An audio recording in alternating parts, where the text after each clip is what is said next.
हाँ बच्चों, कैसे हो सब। तो आज गुरुनीति का एपिसोड है 67 और मेरे साथ हैं आज Mohammad Irshad, senior faculty in zoology, working with CLC since last more than 3 years. आज अपन इवोल्यूशन के टॉपिक्स के सेलेक्टेड क्वेश्चंस को सॉल्व करने का कोशिश करेंगे और उसमें ये देखेंगे कि क्या क्या जो ट्विस्ट हैं क्वेश्चंस में आते हैं और उनको अपन किस तरह से टैकल कर सकते हैं। जैसे एक क्वेश्चन है which is the correct in contrast of evolution। Evolution के संदर्भ में कौन सा कथन सत्य है? सत्य है ना, करेक्ट पूछ रहे हो क्यों? जी। तो अब ये सारे पॉइंट्स है। It is the process of origin of universe, सही है। Process of origin of solar system, ये भी सही है। It is the process of origin evolution of life forms, तीनों सही है जी। मतलब इसके लिए चारों ही तीनों बातें सही है, तो ये आंसर हो जाएगा भाई। सबसे पहले यूनिवर्स बना, फिर उसके अंदर एग्जैक्टली अपनी गैलेक्सी, मिल्की वे गैलेक्सी, उसमें ये सारी चीजें हैं, जितने भी स्टेटमेंट मेंशन है सारे करेक्ट हैं। तो आंसर हो गया 4 जी। अगला क्वेश्चन है which of the following is correct about evolution. Evolution के लिए इसमें भी इरशाद साहब करेक्ट पूछ रहे हैं ना। तो यूनिवर्स ओरिजिनेटेड अबाउट, ये गलत हो गया, मिलियन दे दिया। ये बिलियन होना चाहिए था, इसलिए ये गलत हो गया।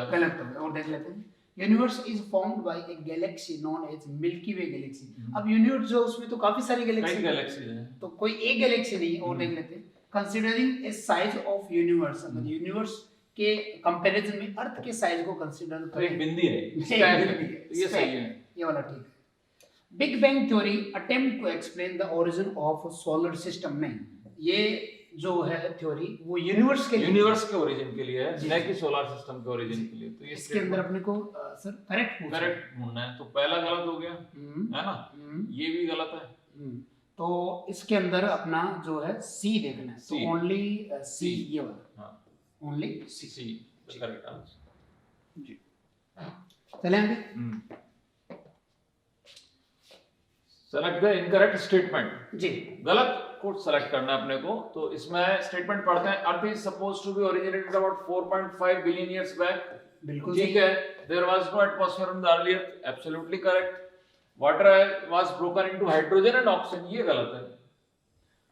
कि बिजली कड़कने से वाटर मॉलिक्यूल ब्रेक होकर हाइड्रोजन और ऑक्सीजन बनाया, ये स्टेटमेंट गलत हो गया। तो अपने को ये ढूंढना था, तो ये स्टेटमेंट गलत है। और ये तो सही है, life appeared about 500 million years after the formation of earth. या आज से 4 बिलियन ईयर पहले, क्यों? हाँ। अब इसमें साथ साथ अगर यूवी होता तो फिर ये स्टेटमेंट सही हो जाता। बिल्कुल जी ठीक। स्वान नेक फ्लास्क एक्सपेरिमेंट के लिए पूछ रहा है। हाँ। तो इसके अंदर ये प्रूव किया था ना, बायोजेनेसिस को प्रूव किया था। तो इसके अंदर बिल्कुल सही जाएगा। ए बायोजेनेसिस को तो उन्होंने रिजेक्ट किया था जी। Which of the following is incorrect about Louis Pasteur? Louis Pasteur का जो एक्सपेरिमेंट था स्वान फ्लास्क का, उसके regarding which is the incorrect statement? तो पहला है he demonstrated life comes only from pre-existing life, सही है। He found that new living organism could arose in kidneys containing medium in some flask open to air, सही है। खुले में develop हो सकता है। थर्ड पॉइंट है he supported the theory of abiogenesis, नहीं ये गलत है। बायोजेनेसिस रिजेक्ट किया था। Use Swan's flask in his experiment, ये सही है। तो गलत जो है वो अपना थर्ड, ये third answer. Next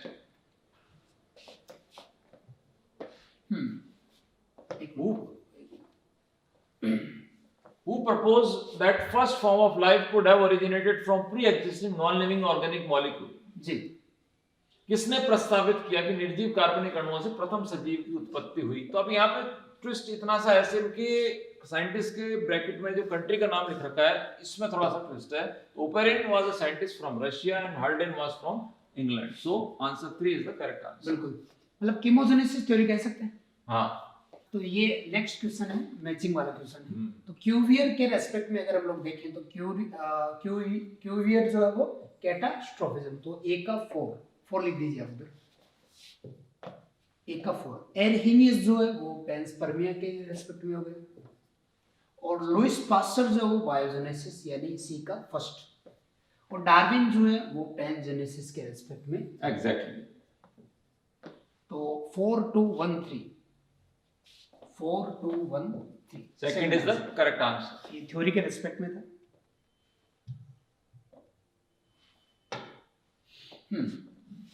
select the incorrect statement, गलत ढूंढना है अपने को। इसमें मिलर ऑब्टेन्ड ग्लूटामिक एसिड, अब ग्लूटामिक एसिड ने डिस्कवर किया था उन्होंने, सिंपल अमीनो एसिड थे जैसे एलेनिन, ग्लाइसिन वगैरह, एलेनिन और एस्पार्टिक एसिड, एस्पार्टिक, ASP। ये इनकरेक्ट ढूंढना है जी, ये एक तो इनकरेक्ट यही हो गया। और देख लेते हैं इन अदर सिमुलेशन, सिमुलेशन का मतलब है वैसी सिचुएशन क्रिएट करके experiments by other workers observes formation of sugars, fats, pigments etcetera, ये सही है। Miller circulated hydrogen, ammonia, methane in ratio of 2:1:2, सही है। 2:1:2, ये भी सही है। He maintained a high temperature of 800 degree centigrade, ये भी सही है। तो first is the incorrect answer. जी। Which part of Oparin theory is accepted on the basis of Miller experiment? कि मिलर के एक्सपेरिमेंट के अकॉर्डिंग ओपेरिन की जो कौन सी थ्योरी थी उसको एक्सेप्टेड किया गया था? Chemical evolution. So answer is 1. Next. Which of the following pair of time and related events is incorrectly matched? जी, Incorrectly matched में 4 billion years ago origin of life, ठीक है। 3 billion years ago approximately first non-cellular form of life, बिल्कुल सही है। ठीक है। 2 billion years ago first cellular forms of life, ठीक है। तो बचता ये 1.5 million years ago first eukaryote, ये जो है गलत है। चले आगे। Yes. The book origin of life was published by, तो लाइफ के ओरिजिन के रेस्पेक्ट में अगर देखें तो इसके लिए आपका जो नहीं, इसमें एक भी ऑप्शन सही नहीं है। अच्छा, इसमें हाँ। क्योंकि ओपेरिन के रेस्पेक्ट में हाँ। पूछ रहा था ना, ये अलेक्जेंडर ओपेरिन की बुक है। तो लेमार्क, डार्विन, मेल्थस ये इनसे रिलेटेड नहीं है, तो इसके अंदर नन ऑफ दीज हो जाएगा। ओपेरिन होता तो आंसर चला जाता। एग्जैक्ट। इन्होंने तो ओरिजिन ऑफ मतलब जो स्पीशिएशन के रेस्पेक्ट में बात हाँ। की थी, क्यों? और इन्होंने पॉपुलेशन के लिए वर्क किया था। और उन्होंने जो आपका लेमार्क के रेस्पेक्ट में अगर देखें तो जो एक्वायर्ड कैरेक्टर की जो इनहेरिटेंस ऑफ एक्वायर्ड कैरेक्टर, उसके रेस्पेक्ट में इन्होंने बात की थी। Which of the following is the correct combination of substance present in atmosphere before the origin of life for evolution of organic compounds? Volcanic eruption हुआ था सबसे पहले, अगर देखें तो हाइड्रोजन और हीलियम था। वो अर्थ के हाई टेम्परेचर ऑक्सीजन तो था ही नहीं। हाँ, ओजोन भी नहीं था जी। इधर से देखें तो वापस से ऑक्सीजन लिखा, जहाँ पे ऑक्सीजन लिखा हुआ वो कभी हो ही नहीं सकता। फ्री ऑक्सीजन नहीं था, तो वाटर वेपर, हाँ। हाइड्रोजन, मीथेन, अमोनिया ये थे। और ये वॉल्केनिक इरप्शन की वजह से है। एग्जैक्टली। कार्बन डाइऑक्साइड, अमोनिया, अगर अपन यहाँ पे CH2 लिखा हुआ है इसलिए ये भी गलत हो जाता है। हाँ, तो आंसर इज वाटर, वैसे H2, methane and ammonia. Answer second हो जाएगा। फिर भी जैसे इनिशियली इरशाद सर हाइड्रोजन और हीलियम थे जो अर्थ के हाई टेम्परेचर की वजह से अर्थ की सरफेस से दूर चले गए, और फिर वॉल्केनिक इरप्शन हुआ जिससे ये सब गैसें एनवायरनमेंट में रिलीज हुई। और अभी पीछे भी डिस्कस किया था कि यूवी का इफेक्ट पड़ा तो वाटर की स्प्लिटिंग हुई, हाइड्रोजन और ऑक्सीजन में, हाइड्रोजन ऊपर चला गया और उस ऑक्सीजन ने फिर मीथेन और अमोनिया को कन्वर्ट कर दिया, हेल्प किया था वाटर के अंदर। इसके अलावा ऑक्सीजन के अंदर, ऑक्सीजन ओजोन में भी चेंज हुई। But at that time oxygen and ozone were not there. हाँ जी जी। So the correct answer free oxygen नहीं थी उसमें। नहीं। बाद में जब साइनोबैक्टीरिया इवॉल्व हुए तब ऑक्सीजन रिवोल्यूशन हुआ था और उसी से फिर ओजोन का फॉर्मेशन हुआ था। अगले क्वेश्चन की बात करें, which of the following is responsible for resemblance of two different species of different genealogy when they come to a common habitat? यानी इसके अंदर डिफरेंट ओरिजिन की बात हुई है सर। अगर एक दूसरे स्पीशीज और अलग अलग, ये इस तरह की सिचुएशन है, एक ही तरह के हैबिटेट में अलग अलग जीनी संरचना वाले जाने समानवादी विकास को क्या कहेंगे? तो यानी कॉमन हैबिटेट में अडैप्ट हो रहे हैं, तो ये आपका कन्वर्जेंट इवोल्यूशन। और इनमें जो ऑर्गन हो जाएंगे वो एनालॉगस जी। एनालॉगस ऑर्गन आ रहा है। एनालॉगस के लिए पूछा है तो same function but difference in structure बिल्कुल सही है।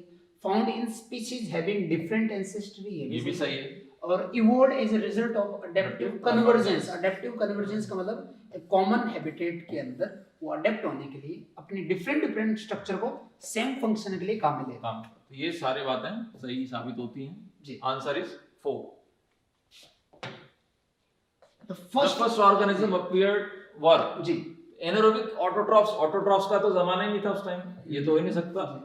एरोबिक हीटरोट्रॉफ्स, तो ऑक्सीजन तो थी ही नहीं, तो ये भी गलत हो गया ऑक्सीजन के एब्सेंस में। एनारोबिक हीटरोट्रॉफ्स थे वो ऑर्गेनिज्म जी, बिना ऑक्सीजन के अपने फूड को सिंथेसाइज करने के लिए कैपेबल थे वो। यानी इसके अगर ऑर्डर की अपन बात करें तो सबसे पहले एनारोबिक हेटरोट्रॉफ्स आए थे, तो आंसर इसमें फर्स्ट ही हो जाएगा। The first organism prepared were anaerobic heterotrophs. और फिर जब इनका नंबर बढ़ा तो न्यूट्रिएंट कम हुए ऑर्गेनिक, हम्म। तो फिर ये इवोल्व हुए और इनमें से कुछ ऑटोट्रॉफिक हो गए, बाद में कीमोटोट्रॉफिक, कीमोटोट्रॉफिक, और फिर उनमें से कुछ फोटोट्रॉफिक हो गए हम्म। जिसमें सल्फर रिलीजिंग थे इनिशियली, और फिर साइनोबैक्टीरिया इवोल्व हुए Exactly. जो ऑक्सीजन को रिलीज कर रहे थे।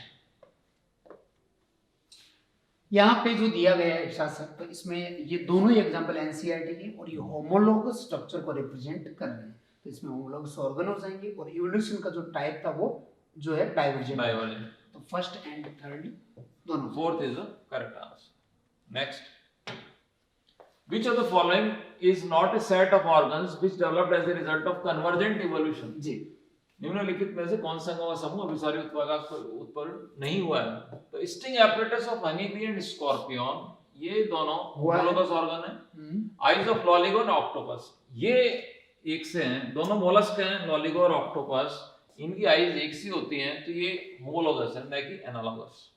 ठीक है। Tuber of potato and root of sweet potato, एक स्टेम है, एक रूट का मॉडिफिकेशन है, ये एनालॉगस हो गया। Wings of insects and birds, ये भी एनालॉगस हो गए। तो ये है, हाँ, इसमें नॉट पूछा है, नॉट ए सेट ऑफ, तो answer is eyes of Loligo and octopus because both of them they are mollusc and their eyes are homologous structures, यानी ये होमोलोगस और ये तीनों analogous. Exactly. Next, which of the following experiment suggested that simple living organism could not have originated spontaneously from non-living matter, है ना? तो इसके respect में अगर हम लोग देखें तो जैसे पास्चर था और इसके अलावा स्पेलिंजानी थे, है ना, उन्होंने एक्सपेरिमेंट किए थे और उसमें अगर देखें तो microbes did not appear in stored meat की बात नहीं की गई थी वहां पर। Larva could appear in decaying organic matter को भी उन्होंने नहीं लिया था। माइक्रोब अपीयर्ड फ्रॉम अनस्टेरलाइज्ड भी उन्होंने नहीं लिया था, उन्होंने स्टेरलाइज किया था। जी। फिर चौथा option, meat was not spoiled when heated and kept sealed in vessel, ये सही, यानी इसके अंदर उन्होंने इसको सील कर दिया तो एयर के कांटेक्ट में नहीं था, तो उसमें वो कंटामिनेशन नहीं आया, और दूसरे में जो मीट था वो ओपन था तो वो कंटामिनेट हो गया। तो इससे प्रूव होता है fourth option. What was the ratio of ammonia, methane and hydrogen? इसकी ट्रिक है, इसको अपन सिंपली जहाँ पे A आ जाता है उसको आप नंबर 1 पे कर दो and remaining they are 2 and 2। तो उसमें बच्चों को ये देखना कि पहले किसका पूछा, उसके अकॉर्डिंग रेशियो बदल जाएगा। अमोनिया 1 है तो अमोनिया 1 यहाँ पर है, बाकी 2 2 यहाँ पर हो गया, तो ये आंसर इज 3। थोड़ा सा ट्रिक है जी। यहाँ पे अपने को जो मिसमैच देखना है किस रेस्पेक्ट में, एनिमल और उसके कैरेक्टरिस्टिक्स के लिए। ओके, ट्राइसेरेटॉप्स 3 हॉर्न था, बिल्कुल सही है। स्टेगोसोरस जो था वो लॉन्गेस्ट के रेस्पेक्ट में दिया है, देख लेते हैं फिर भी। ब्रैंकियोसोरस जो था जी, ये वाला जो है वो हर्बिवोरस हो गया, और टायरेनोसोरस जो है वो biggest carnivorous dinosaur with fearsome NCERT की लाइन है। तो यहाँ पर जो है वो सेकंड ऑप्शन इनकरेक्ट हो जाएगा। ठीक है। Which of the following are correct about Big Bang theory? जी, ये बिग बैंग थ्योरी के रिगार्डिंग करेक्ट बातें पूछी। Universe is about 20 billion years old, सही है। It explain the origin of universe, absolutely correct. It talks of a singular huge explosion, ये भी सही है। तो बातें सारी सही हैं, तो आंसर इज 4। और इसमें एनसीईआरटी ने इवेंट्स का एक ऑर्डर दिया है, वो भी आपको याद रखना है कि सबसे पहले बिग बैंग हुआ, और फिर वॉल्यूम बढ़ा, टेम्परेचर डाउन आया, और लास्ट में हाइड्रोजन हीलियम बने। तो उसका ऑर्डर भी आप लोग याद रख सकते हैं। Select the statement which best explain the structure which developed as a result of divergent evolution। यानी divergent evolution से related हमें कुछ structure को यहाँ पे identify करना है। Organ having no function but have important function in ancestor, ये तो vestigial वाला organ हो गया जी। Organ appeared only in embryo, ये जो है embryological evidence का है, और इसको भी अपने यहाँ पे नहीं लेगी, homologous के respect में देखना है। ऑर्गन विद फंक्शनल सिमिलरिटी नहीं, फंक्शनल तो उसमें होगा आपका एनालॉगस में। Organ with anatomical similar but functionally different, perfect चला जाएगा। Answer is 4 ji. एम्ब्रियो में कोई स्ट्रक्चर अपीयर होती है तो वो एंसेस्टर के कैरेक्टर को रिप्रेजेंट करता है जीन के एक्सप्रेशन से। जैसे बर्ड्स के अंदर बीक में टूथ बर्ड अपीयर हो जाती है, एक्वेटिक मैमल जो हैं उनके एम्ब्रियो के बाहर बॉडी हेयर आ जाते हैं, तो वो एंसेस्टर के फीचर अपीयर होते हैं। थॉर्न्स ऑफ, या तो इसमें अपने को क्या ढूंढना है, select an odd set of organs, जी। यानी कि होमोलोगस और एनालॉगस, अपने को उस एंगल से सोचना है इस क्वेश्चन में। तो thorns of bougainvillea and tendrils of cucurbita, these are homologous, Homologous। ऐसे लिख दो आप। Flippers of penguins and dolphins, ये एक पेंगुइन तो है, एक बर्ड, डॉल्फिन है, एक मैमल, ये हो सकता है, ये एनालॉगस है जी। और देख लेते हैं। Heart of frogs and human heart, homologous. Brain of different vertebrates, again homologous. तो answer is flippers of penguin and dolphin, because this is a bird and this is a mammal, that is why this is analogous organ. Next, Which of the following is not be considered है ना true about the homologous organ? Okay, अगर in animal having similar ancestor ये true है, develop as a result of adaptive convergence नहीं है, divergence होता है। Structurally similar but functionally difference ये भी सही है। Present in generally those species which have evolved due to adaptive radiation, common ancestor से अलग अलग एनवायरनमेंट में ये इवॉल्व होते हैं। तो इसमें इट्स आंसर इनकरेक्ट पूछ रहा था, इनकरेक्ट तो जो है वो second. Next, wings of insect and birds are, these are analogous structures, जी। homologous structure तो है नहीं, analogous है, result of divergent evolution नहीं, ये रिजल्ट है कन्वर्जेंट इवोल्यूशन के, अडेप्टिव कन्वर्जेंस है ये, तो ये BDE, BDE, third is the correct answer. बिल्कुल। यहाँ पे अपने को कुछ पॉइंट्स को कंसिडर करना है एनालोगस ऑर्गन के लिए, है ना, और उसके बाद में हमें करेक्ट देखने एनालोगस के लिए। चलो ठीक है। These developed due to convergent evolution, बिल्कुल सही है। These developed due to divergent evolution, गलत है।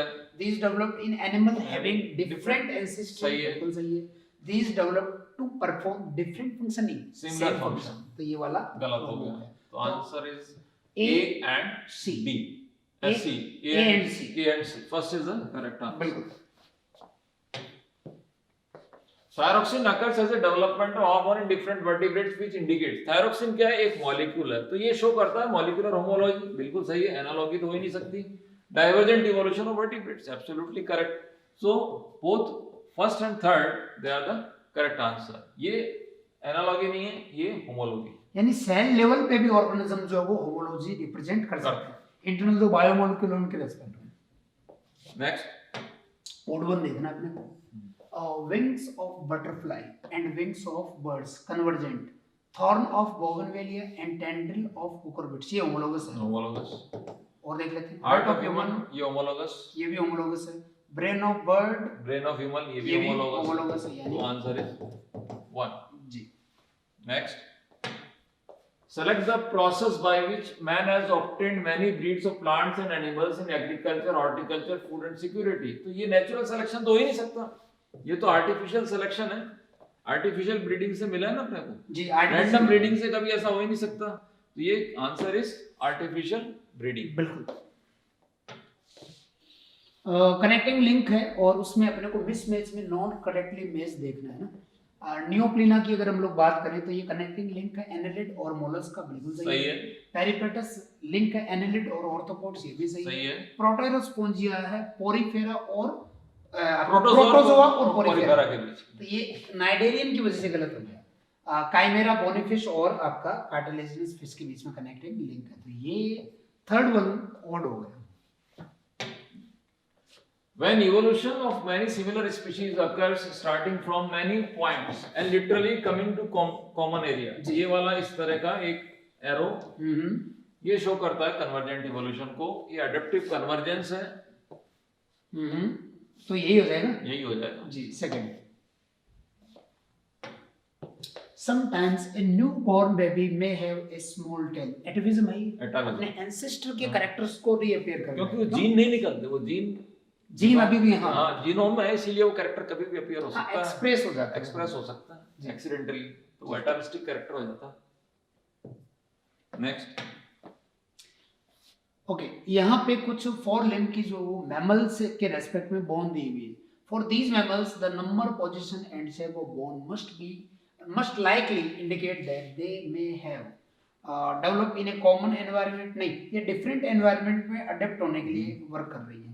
Developed from same earlier species, और देख लेते हैं identical genetical makeup and identical method of obtaining food. ये नहीं है, ये नहीं, ये भी नहीं है।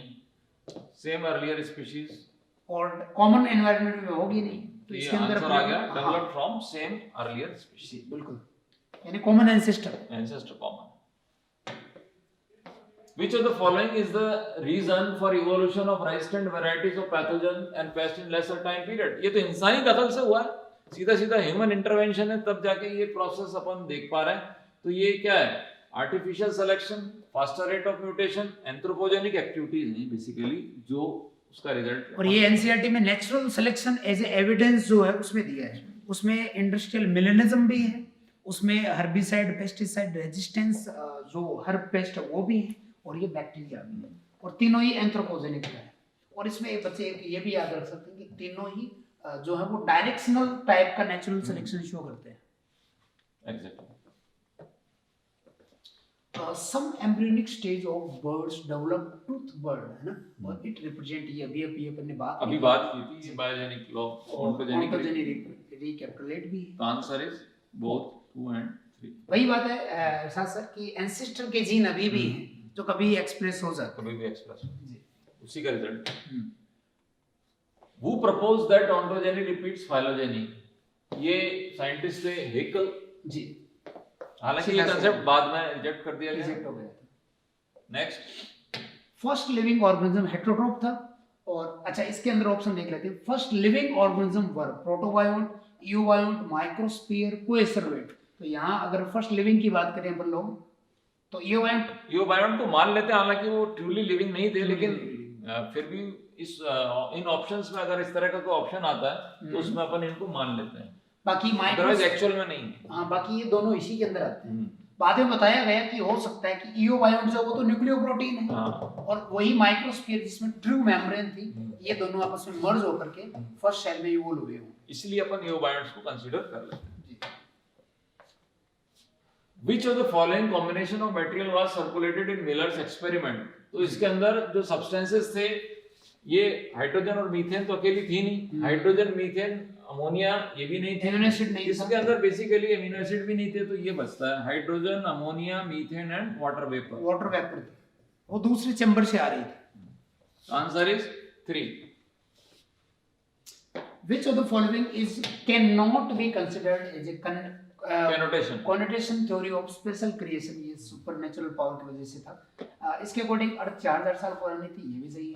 Simple organism have evolved in complex form, नहीं, जैसे शुरुआत में बने थे वैसे आज भी, तो इसको अपन रिजेक्ट कर सकते हैं। All living organism were created as such, ये सही बात है, आज भी ऐसे ही है। और diversity of earth was always the same from creation and it will be same in the future, ये इनका मानना था, तो गलत हो गया इसके अंदर, ये सेकंड ऑप्शन जी।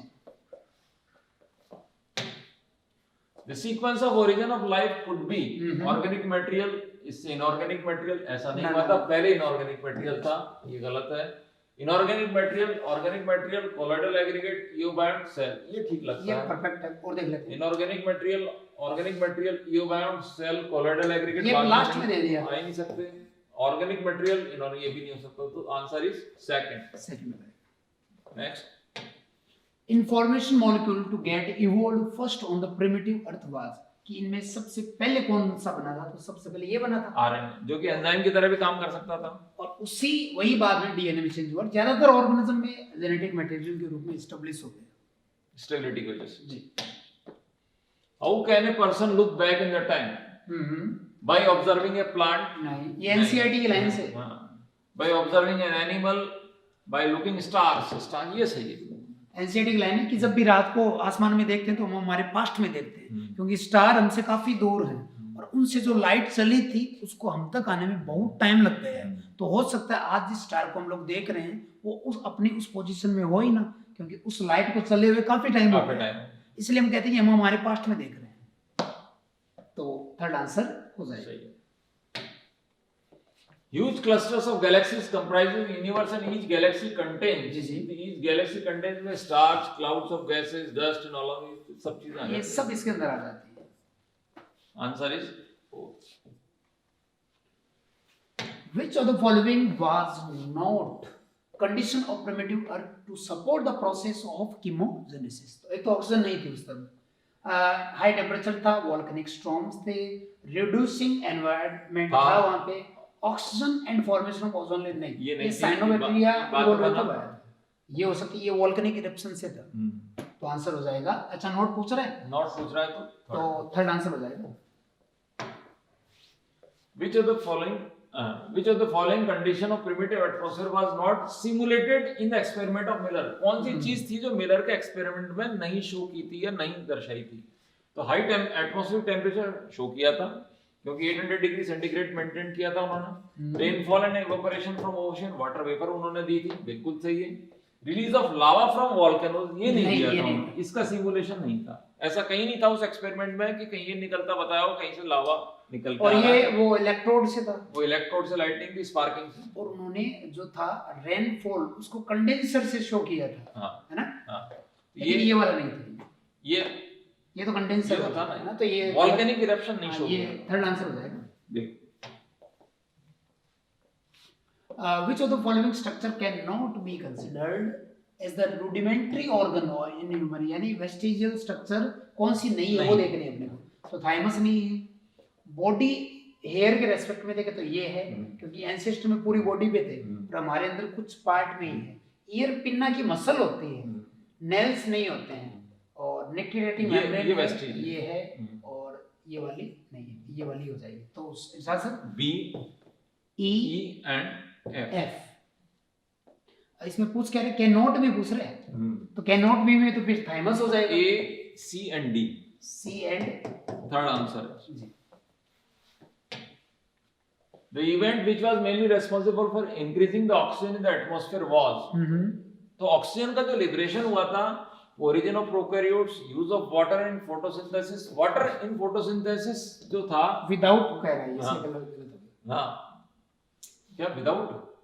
ये पूछा कि कौन सा इवेंट रेस्पॉन्सिबल है, तो इसके अंदर जो है यूज ऑफ वाटर, फोटोसिंथेसिस, और ये साइनोबैक्टीरिया नहीं है, ये साइनोबैक्टीरिया नहीं है। Photosynthesis without use of water तो हो ही नहीं सकता ना, तो ये इसके अंदर सही आंसर होगा। क्योंकि पहले जो यही हुआ था, उन्होंने H2S को यूज किया था, हाँ, तो सल्फर बैक्टीरिया किया था, और फिर यूवी की वजह से उनमें मॉलिक्यूलर चेंजेस आए, तो कुछ बैक्टीरिया जो थे उन्होंने H2S की जगह H2O को यूज किया, बैक्टीरियल क्लोरोफिल इवॉल्व हुआ था। तो ये आंसर है इसके अंदर सही, use of water in photosynthesis, जिससे एनवायरनमेंट में ऑक्सीजन का लिबरेशन हुआ, और आज अपन उसी के बाद सहारे चल रहे हैं।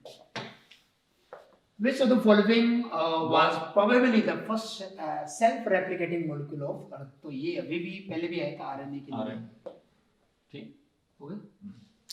तो ये आज इवोल्यूशन के स्टार्टिंग के कुछ टॉपिक्स जो थे उनसे हो गए, जिसके अंदर अपन ने origin of life, origin of universe, और उसके बाद में थ्योरीज को भी लिया है, और एविडेंस को भी हम लोगों ने यहाँ पर यूज किया है। नेक्स्ट टाइम अपन जो है इसके आगे के जो टॉपिक्स हैं उनको कवर करेंगे, ठीक है? मिलते हैं अगले एपिसोड में। Thank you.